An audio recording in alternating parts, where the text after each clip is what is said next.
আজকে আমার একসাথে 3 জায়গায় নেমন্তন্ন। আর আমাদের 2 জায়গায়।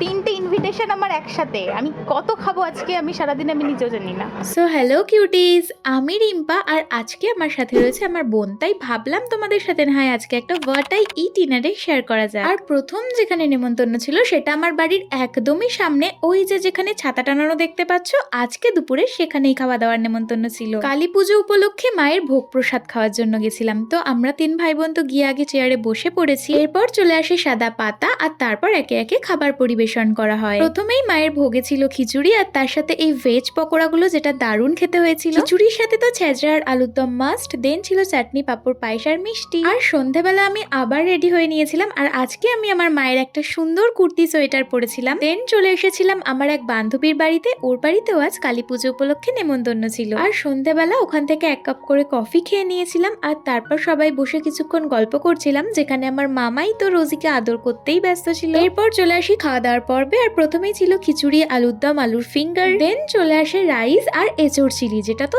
দারুণ হয়েছিল। আর আজকের তো সারাটা দিনই আমার মায়ের ভোগ প্রসাদ খেয়েই কেটেছে আর প্রত্যেকটা খাবারই কিন্তু অসাধারণ হয়েছিল। শেষ পাতে ছিল চাটনি, পাঁপড়, পায়েস আর মিষ্টি। এরপর বাড়ি ফিরে বোনের সাথে চলে গেছিলাম আমাদের পাড়ার মাঠে, যেখানে আজকে আমাদের অন্নপূর্ণা পুজোর বিজয় সম্মেলনী হচ্ছিল। আর এখানে এসে খাওয়ার মতো আমার পেটে আর 1 ফোঁটাও জায়গা ছিল না, তাই শুধুমাত্র মাঠে গিয়ে সবার সাথে দেখা করেই আমি বাড়ি ফিরে যাই। তো চলো তোমাদের সাথে আবারও একটা অন্য মিনি ভ্লগে দেখা হবে, যার জন্য চ্যানেলটা সাবস্ক্রাইব করে দিও। বাই।